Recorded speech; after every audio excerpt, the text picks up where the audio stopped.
And we are back on the build phase. I am Mr. Ben, and today we are going to talk about hordes of new versus cards. But before we get to that, I want to give a promotion to my YouTube channel, youtube.com/slash the build phase. I have my AEW complete set review uploading as I record this, and it should be there for you to like and share by the time I finish this episode. Also, a shout out to all of my patrons. If you like what we're doing here, these are the folks that help us keep the lights on, pay our server fees, and they also have exclusive access to the coolest clubhouse in Versus. So shout out in particular to Brad, Jason, Justin, Patrick, and Peter. And of course, I love all my patrons. All right, let's talk about some zombies. So Marvel Zombies. This is one of those comics. I remember when Marvel Zombies first came out, and I was like so not into it. I just, oh, okay. So now the zombie tropes that have infected our entire culture are affecting comics too. Cool. That said, despite my initial misgivings and sort of reticence to actually engage with the comics, it did produce some lines that I thought were really funny, some cool stories in the way that like Evil Dead or kind of like schlocky horror movies can be fun or funny. Hulk being the hungriest one there is, for instance, is maybe the only direct quote line of dialogue I remember from those comics. And here we are, decades later, and Marvel Zombies have come to Zombicide. That was a fun twist on that board game. I actually really enjoy pretty much every version of Zombicide that I've played, and the Marvel version, both as a hero and a zombie, offers some cool, unique game mechanics. So now we have Marvel Zombies coming to Versus as well. It seems just, I mean, I guess it shouldn't be considered that strange because we like did Civil War here recently. Marvel Zombies came out a little bit after Civil War, so I kind of get it, but here we are. So, based on what we've been reading about the Marvel Zombie cards, it seems like they're going to have one of those Sinister Six style mechanics for the main characters. And I guess let's just dive into the cards and I can speculate as we move forward. So, the initial thing we got yesterday was just three cards. This is a Magneto level 1. He's a 2/5/5 with flight and range and a power. Any combat, pay a blue. If this is a melee combat, when it resolves, no characters in the combat get stunned. Stun each enemy character in the combat. So, very reminiscent of the Iron Fist power, where you're not big enough to hit the other dude, but you can take him out anyway. He does have to survive with 5 defense on a level 1. Sure, for a turn or two, he might be safe. In order for him to level up, the only mutant alive, when a character on your side gets KO'd in melee combat, Magneto gains XP equal to its cost. So you put Magneto in your back row, you keep throwing out a 1. If you play on curve, you're going to level on turn 3. And what do you get? Well, initially we weren't shown his level 2, but the level 2 has just been posted to the Upper Deck Instagram here just a little bit ago. So let's go ahead and hop right over there and we'll take a look at this Magneto. So once he levels up, he keeps that Kill or Be Killed power. He gets a 410 as far as the stats, and he retains flight and range. So he's still going to be able to swing into combats where he has no business attacking dudes and is still able to take them down, assuming he's able to pay that blue. He also gains We Have to Organize, Rebuild, and Plan. Build phase, pay yellow, gain a recruit point, put +1/+1 on a character on your side, and draw a card. Uh, yeah, that's probably worth it for the yellow, especially oh man, a recruit point. At the earliest, he's going to level on 3. So yeah, I'm not a huge fan of any of these abilities where you pay and you get like a soft ramp for a turn. I haven't had the best luck with them. Probably the best example of a gain a recruit point type power was the photographic Tony Stark, and really a lot of his value came from the way he interacted with the Iron Man. Uh, yeah, I mean this isn't terrible. You have control. Your opponent can like choose to not attack you and to not give you experience, but you can run your guys in melee, or he could attack you at range. I guess it has to be melee combat, right? Yes, they have to get KO'd in melee combat. So I don't think it's going to be that hard for Magneto to build his deck in such a way that he can level on turn 3 or 4. And his level 2 is fine. The stats are good. The Kill or Be Killed power is relevant. Well, the stats in combination with the Kill or Be Killed power are good. 4 attack on a level 2 is not good, to be clear, but he has ways to get around that, and I really like the big defense on this guy. That makes his 5 health not seem as precarious. His level 2 power, I mean, I like drawing cards. I like ramp, I guess. Yeah, it feels a little weak to me. It feels a little anemic at level 2, but his level up isn't that hard, so that's probably still playable. Okay, let's jump back over to Facebook and take a look at the second of the 3 cards that were released in this Zombie Horde teaser. Give in to the hunger. Now, the team affiliation for Magneto was Brotherhood. The team affiliation for this plot twist, I have to assume, is Zombies. It's literally the O from the stylized Marvel Zombies logo, so that's got to be the Team Zombie. Main phase, ready an existed Team Zombie character on your side and put 2+1 counters on it. You may move it to your front row. So this is going to let you attack with a guy that won a combat previous in the turn, most likely, and you're going to get a second attack with him. Cool. I don't think the movement is that big of a deal. Maybe there's going to be some synergy characters that you do something at range, then you move them up front and you get added bonus for giving into the hunger. I guess the flavor of back row characters shambling towards the front row is probably the main reason that's on this card. Uh, I think in terms of usefulness, more often than not, like when characters have mobile, which is essentially it doesn't give you mobile, but kind of.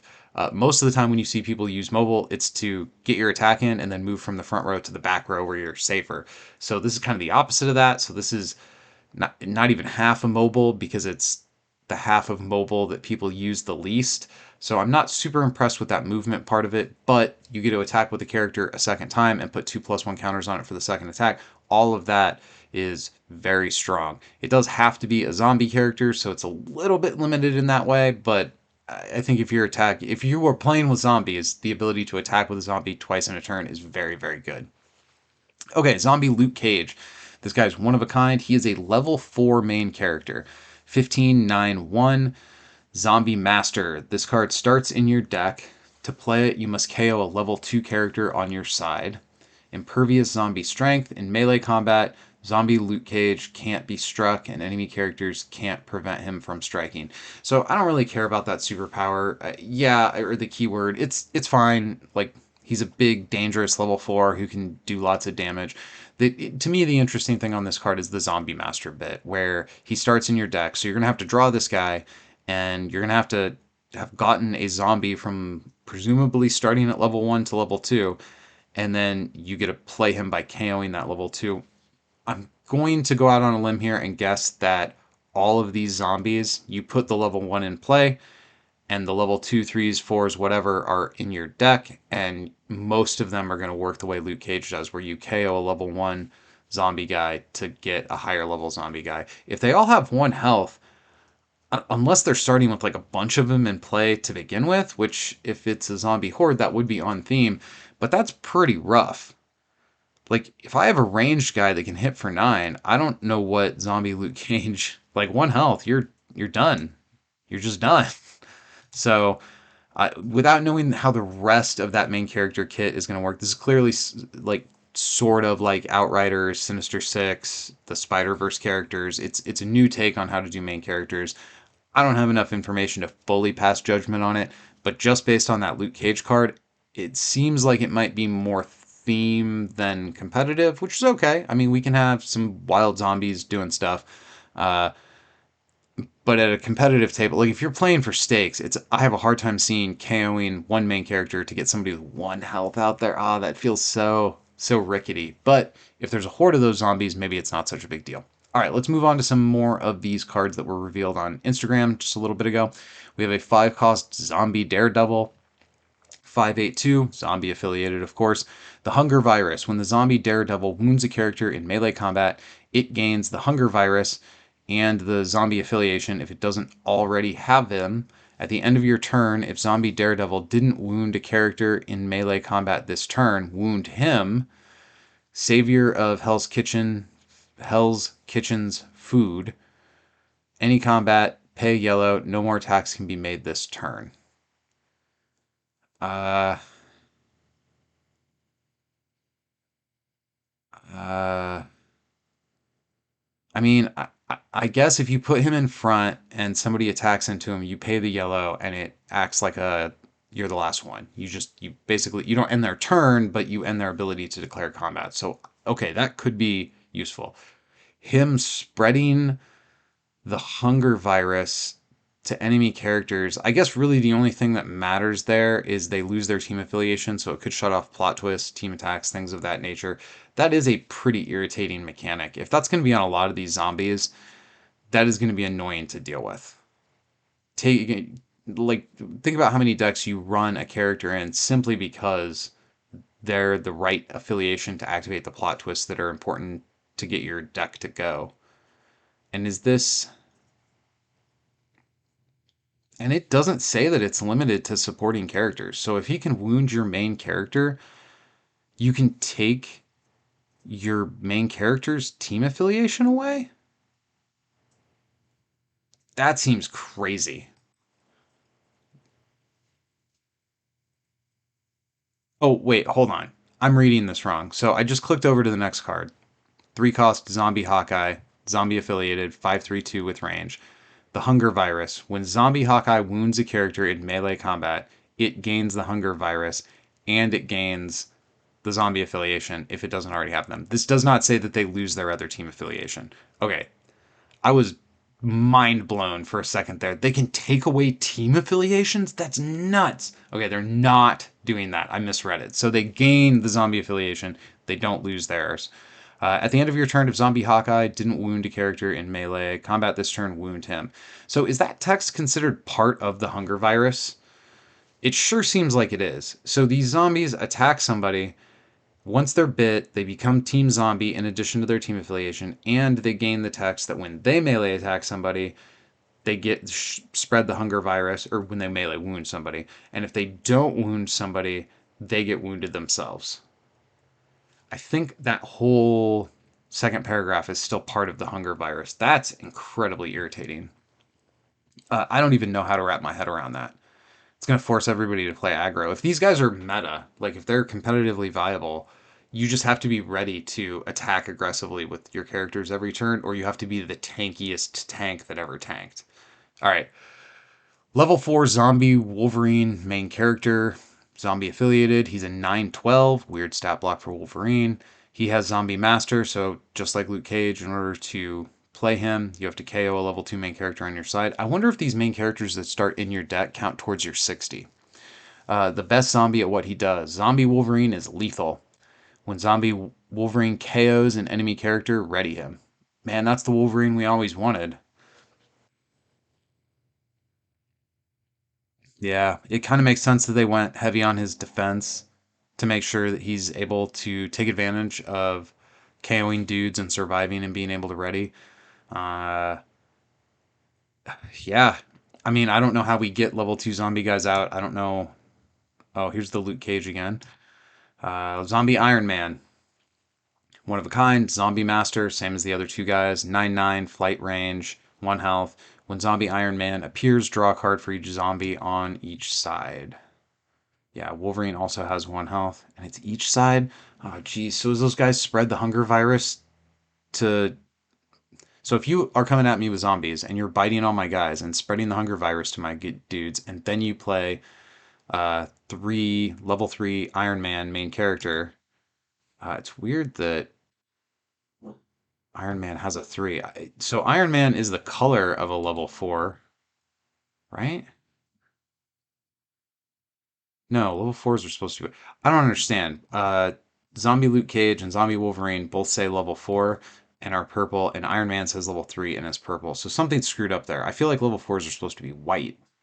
Anyway, so you're going to be able to draw off of all the zombies that you bit, as well as all the zombies that you have in your deck. So yeah, I like drawing cards. Zombie Hulk, level 4 main character. He is a 14/14. One of a kind, Zombie Master, like all the other ones we've talked about.